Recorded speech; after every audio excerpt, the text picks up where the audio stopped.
Funding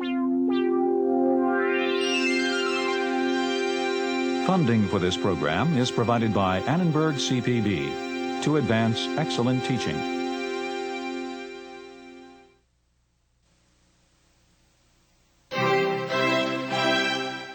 Persuasion is something that you start slowly, and I think you have to get inside the person's head. You have to say, I understand the ballpark that you're playing in here. I know what you like. I know what you don't like. I'm framing this issue in a way that I think you understand it ought to be framed. And I'm taking this side. And when you make that leap to saying, I'm taking this side, and you're going to do that piece of persuasion, I think you have to have laid the groundwork.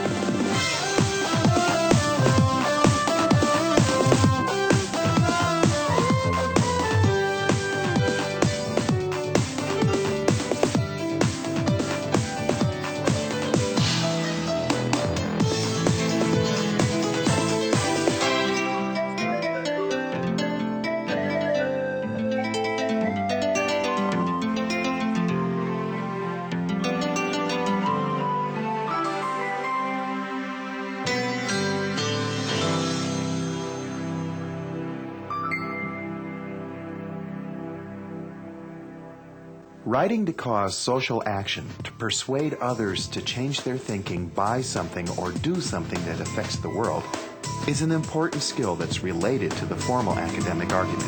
However, persuasive writing is usually more spontaneous and casual. If you've ever learned to entice, cajole, or influence your parents, siblings, or friends, you'll find this writing style to be intuitive. And it's important to study considering how many different types of writers practice persuasion beyond the classroom. I work in a business where the persuasion is not usually welcome, okay? The process is not necessarily a welcome one. And a lot of advertising people, I think, approach that and try to solve that problem by repeating things, by talking down to people, by reducing everything to the lowest common denominator. And I think that what we try to do here is to raise things to the highest common denominators. An attorney who is speaking to a jury with respect to the facts has two burdens. He has to stay within the law as I have given it, but he has 12 people who are not lawyers to persuade. Fiction is social action. You can just put it as a straight equivalence there, that the writing of a story and telling it to other people or giving it to other people is a social act that will then influence their opinions of what's going on in their own lives. Key to my persuasive technique is I've learned through the partisanship and the rancor that has become politics that if you are talking to somebody with whom you disagree, and you're just convinced they're wrong as they can be, you know they're wrong, the worst thing to do is get in their face, figuratively or literally, point a finger at them and tell them, you're wrong. You don't know what you're talking about. All you're going to do is steel their resolve to resist you. Some of the most effective pieces of persuasion that we have come up with here at the Media Foundation are not articles of Adbusters magazine, but they are some of the ad parodies that we have come up with, which show usually some kind of an image or graphic and some kind of a slogan with a little bit of writing underneath it, and there's a real resonance there between that slogan and that visual. And then that little bit of writing at the bottom reinforces a certain kind of way of looking at it. I think what you need to do is say one thing and say it hard and maybe repeat it. But basically, you don't want to go chasing off after something else in the middle of it. You have to maintain a momentum. You have this natural armory of abilities to argue, persuade, etc., just from life and talking. And then professors are basically asking you for your thoughts on things and are saying to you, I, as a teacher, am willing to accept that your thoughts on these matters are important, and I'm going to read them very closely, very analytically, and I'm going to try to give you my thoughts back on your thoughts. Persuasion influences readers to consider the writer's agenda. The ability to sway an audience is an important aspect of all good academic papers. There is a difference between formal argument and a piece of persuasion that emphasizes emotional and ethical points, although the overall structure and goals are quite similar. I think there are some differences between the idea of persuading and the idea of a formal argument. And I think that the words persuasion and argument, in a sense, are confusing, because when you think of argument, you're thinking of something, often the way that's used outside of academics is something that's much more confrontational than persuading. You can think of persuading as, oh, come on, please, please, that's what I think of when I think of persuasion, whereas argument is something a little more violent. In academics, those two things are, in a sense, reversed. Argument is a little more subtle. Persuasion is a little less subtle. There's a difference between making a logical argument that builds on rationales and reasons and so forth, and persuading. Because oftentimes, an argument which is really logical and sensible and all of that, and you can follow all the logic, is simply not persuasive. Persuading people is a messy business, and it doesn't always come out the way you want it to. In argumentation, you are committed, and here's where the ethics come in. You are committed to using facts to persuade a would-be critic or judge, decision maker. In persuasion, another branch of communications, the emphasis is on what will work to make people change their minds. And this is a question that goes back to Aristotle. One key to influencing readers is to understand how people are swayed, shaped, sold, and persuaded. You can begin by reflecting on writing that's changed your mind. The next step is to imagine yourself as one of the readers of your work, to understand the audience you're trying to persuade. Writing the urge to action paper, you have to disarm the fear in the reader. You can't make them be afraid of you, because they won't change their point of view or their behaviors to reflect what you've written. You have to cajole them in some way. You don't want to suck up to them, but you want to entice them. That's better. You want to entice them into your point of view. You want to bait them with something that they agree with, and bring them slowly in. At a certain moment, they won't realize that your opinions have closed around behind them, and you've got them in your nice, warm little arms of rhetoric here. What I try to do is lead them to a conclusion that they draw. That is the conclusion I want them to draw. Therefore, if I'm successful, they think they have come to that conclusion, maybe with my assistance, but not totally because of me, and they'll be much more inclined to accept their own conclusion. But I do see everything that we do as being a kind of a contest with the audience. I see it like a battle of the mind, where there's some people there in a certain frame of mind, and here I have a chance to grab their attention for 30 seconds. We are actually making the audience watch themselves. So we are actually teasing the audience. So I would say more than teasing. I think we're actually pointing the finger at the audience and saying, hey, are you like this? Your living room is the factory. The product being manufactured is you. How do I engage in this battle of the mind with the audience in such a way that after the battle is over, they will have changed a little bit? Let's say I wanted to persuade someone to recycle. I wouldn't say, you dog, you best recycle or I'm going to come and kick your butt. That isn't the way to get someone to do something, because they'll just move away. What you want to do is entice them in with some idea of participating in a greater good, or perhaps making money for your city, or perhaps reducing the cost of goods and services they purchase. These are the things that disarm fear. If you come up to a person and say, listen, I can save you $6 a week. The person doesn't say nothing. The person says, oh?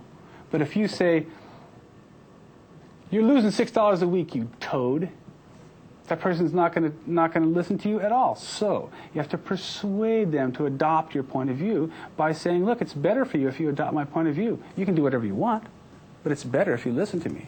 You'll save $6 a week. That's $24 a month. Whoa, now we're talking some real money. $24 a month. That's cable. When writing a persuasive piece, consider the assumptions you start with. Are they the same beliefs your reader will start with? Effective persuasion often states or implies common points that both the writer and the audience are likely to agree upon before exploring new territory. The ethical writer builds on mutual assumptions, making the essay more convincing. Warrants. What you can assume that you don't have to argue for your audience. Something like democracy is a good thing or honesty is a virtue. These kind of things you don't have to argue, and you can take these as givens or warrants and build upon that. And this is also a means by which you can build a kind of relationship with your audience. If you give this honesty is a virtue, for instance, if you can get your audience to agree with you on that, even on an unconscious level, then you've made a bond with your audience, and you've created a relationship. And that is very important if you want to persuade someone to create, almost in a sneaky way sometimes, a relationship based on something, shared values, shared knowledge, this kind of thing. We really start with saying to students, write about a time when you were really persuaded about something, or when you were really able to persuade somebody about something. And then once they get that down, you can sort of say, okay, what made this persuasive? And they will often find that it's the assumptions that made persuasive. In the case of someone saying, well, let's agree upon this before we proceed, that's kind of an overt thing. I think the people you have to watch out for are the people who work that in rhetorically and who don't tell you, let's agree that this is the case for this class of people. That's out there, especially in the political discourse. It definitely is out there, and it's almost always implied because politicians don't like to take risks, and it's risky to say, let's say this about this class of people. But because they know their audience, they know to whom they're speaking, they can build on that without ever saying it. A critical reader or a critical viewer can take this text or this speech and say, I don't like point A, so I'm not going to go to Z with this person. For instance, to use a topic, there are perfectly logical and reasonable arguments that the NRA, the National Rifle Association, can advance for the freedom to buy guns. And I can look at that and say that, yes, that's a well-reasoned and it's a well-thought-out argument. And maybe if a student made it, it would probably bother me, but I might have to give them a very good grade on that paper. But it wouldn't persuade me. And it wouldn't persuade me because the person who wrote that and I started from different assumptions. They're starting with the assumption that guns can be used safely. And I don't buy that assumption. I'd probably be better persuaded by a story in which something awful happened to somebody because they didn't have a gun to protect themselves or something. A writer can affect the tone of an essay by finding a friendly place, a mutual assumption, a laugh, a definition in common with the audience.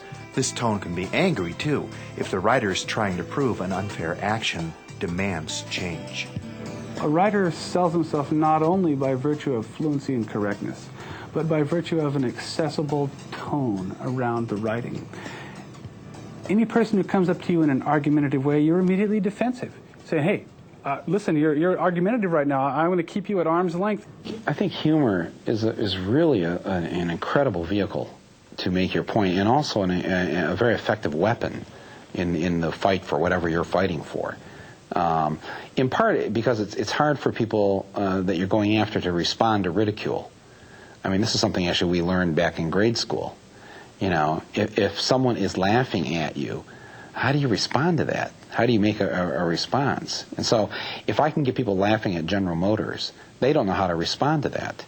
And so I'm already 2 steps ahead of them at that point. And then I can start making the political points. I can start giving out the facts, you know, once I've got people thinking on a humorous level. Anger is confrontation. That's what I mean by, I said earlier, I'd never go to somebody, point a finger in their face and tell them you're wrong. All you do is steal their resolve. But humor, and I'll tell you a key here, the reason why humor is so effective, because for humor to be funny, for comedy to work, there has to be an element of truth in it. And the more you do satire and parody, the more that is true. Anger and humor go together a lot. I mean, I don't think of myself as an angry person, but I think it's appropriate to be angry about certain kinds of things. Well, when I was in school, I tried to write, I tried to sound smart. And if you have to try to sound smart, you're not smart.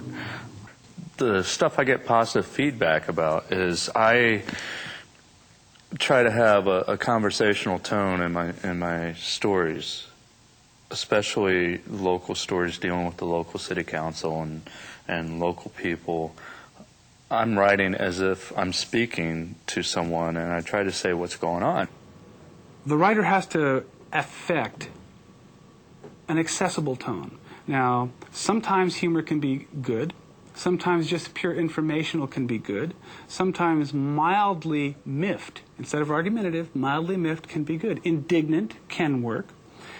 But you don't want to make your reader afraid or defensive if you're trying to persuade them to do something.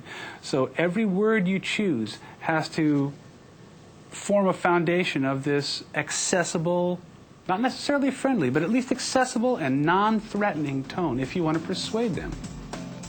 Effective persuasive writers are usually quite aware of all aspects of the writer's voice, including how tone, language, attitude, style, and consistency all influence the reader. I think what works to persuade people is to find a way to immediately say, I understand this from your point of view. To be on the other side of the argument and to prove that to somebody, to use a voice that proves that to them. When the voice is inconsistent within the paper, the reader feels the writer's point of view is inconsistent and waffling, so that paper is less persuasive, less hard-hitting. That's the nub of it right there. You're after unity and consistency, and if you shoot all around the whole voice, use all three voices, use all tenses you can possibly, all you do is confuse the reader. You may try to show off your writerly skills by using every possible tense known to man, but your result is you confuse your reader. If that was your intention, good for you. But if your intention was to persuade the reader to hire you for a job, well, I'm sorry, buddy, you're flipping burgers. Usually, the premise, thesis, or main claim is stated in one sentence early in a persuasive essay, though an extremely controversial claim may be stretched throughout the piece or even delayed until the conclusion. No matter where it's placed in the essay, there's almost always some sort of unifying device that summarizes what you want your readers to accept. Each one of these signs that we hold at our Peace Vigil downtown is kind of like a thesis sentence. We try to think of a way to condense into, 6 words or less, quite a bit of thought-provoking ideas, and usually the challenge is not to fit too much, to just get one idea and zero in on the kernel or the essence of that idea, and not try to get like 9 ideas into, one phrase. Suppose you are making an argument that you think is going to be so offensive, right, or just so problematic for your reader that you don't want to come out first with that main point. You want to present the evidence to the reader so that reader will gradually, from that evidence, come to the conclusion, right? Then you might want to withhold your topic sentence, or you might even want to withhold your thesis. Depends on your purpose. In most forms of persuasion, where you expect a negative audience response, you're better off to build up to it. But the actual one sentence statement of what you're talking about, it probably will come late enough in the speech you've hooked people. Because if you let off with that, you lose them right off. Hi, I'm here and I want you to raise taxes. No, nobody's going to buy that. You've got to create a feeling of concern, of general sense of need, and then you pop them with your solution. Persuasion doesn't happen in the first 5 sentences. I think what's laid out in the beginning is, what is it about? I ask that my students not necessarily confine themselves to one sentence, because lots of times when you think about what you really think, it's not a sentence, it's a little chain of ideas that you have. The premise that follows another premise. There's not a place in the text that is where you persuade. So I don't think the thesis is the thing that persuades. It's the whole piece. The persuasive essay usually links a loosely connected chain of key points to support a main idea. The unfolding of evidence is not as predictable or rigid as the formal academic argument essay, and although persuasive writers do use the logic of facts, statistics, and other forms of hard evidence to make their case, they normally emphasize emotional and ethical appeals to influence opinions. If you become too emotional, then you're becoming like a con man. Any con man can con you out of anything, your life savings, because the argument is based solely on here's the emotional situation, and you go, yes, here, take it all. You will see wide variations in terms of how people approach particular cases. And some people are always emotional. Some attorneys, just that's their strong suit. And some people are always very logical and could use a little bit of help in terms of the emotional appeal once in a while. If it's too logical and or ethical, okay, then we say, yes, it's right, yes, it's good. Well, what the heck?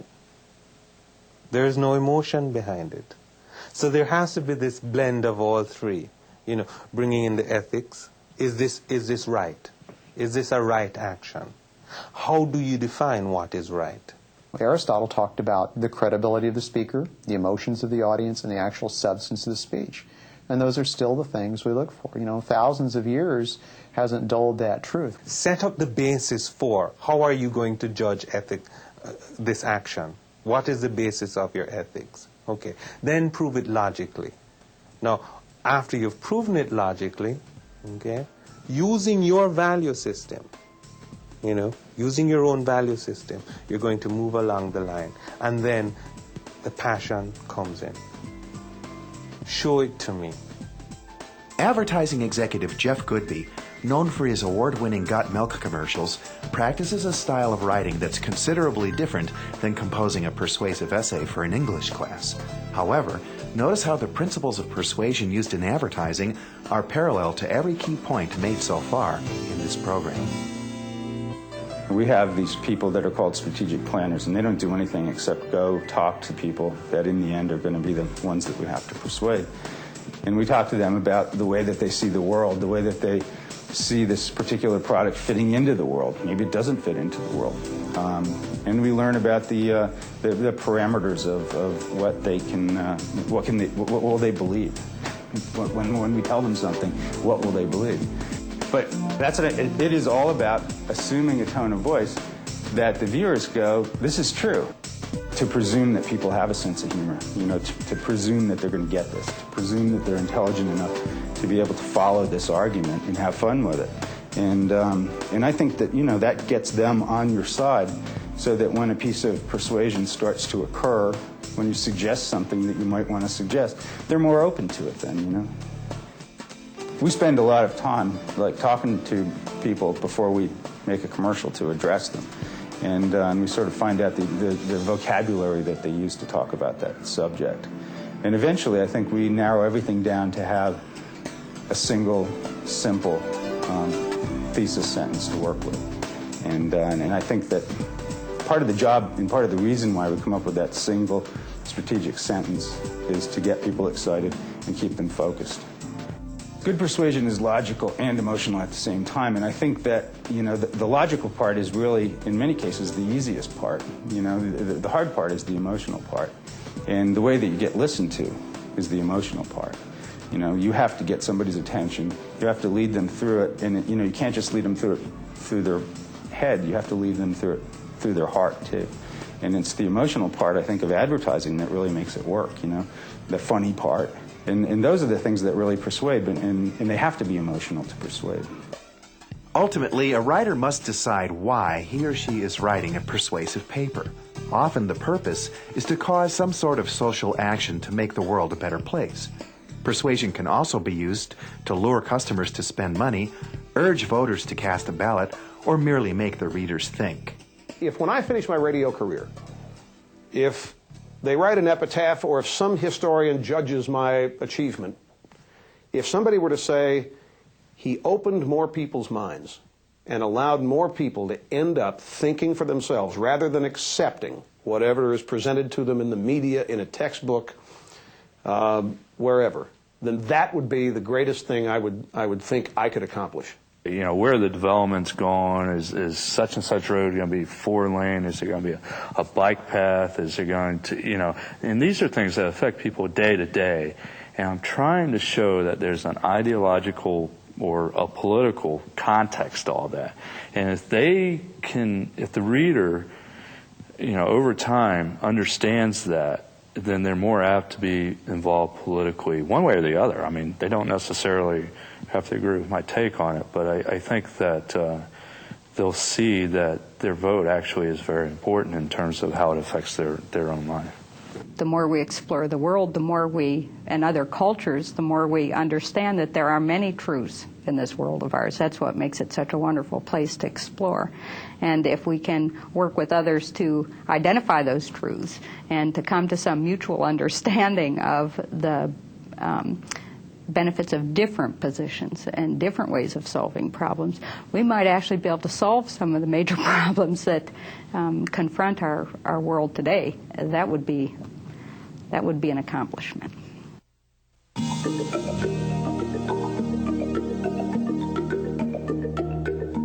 I think there are some differences between trying to the idea of persuading and the idea of a formal argument.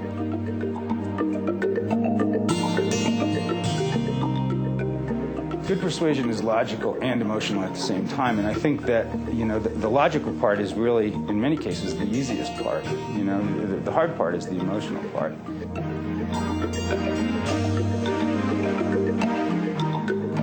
Writing the urge to action paper, you have to disarm the fear in the reader. You can't make them be afraid of you because they won't change their point of view or their behaviors to reflect what you've written.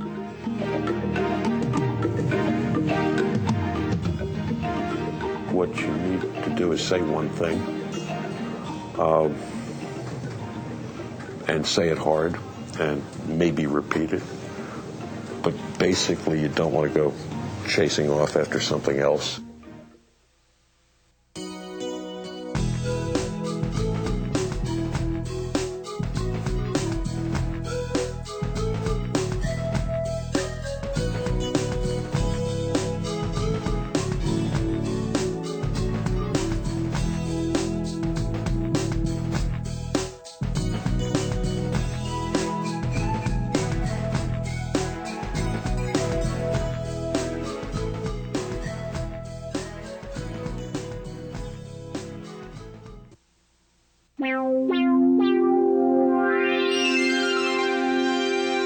Funding for this program is provided by Annenberg CPB to advance excellent teaching.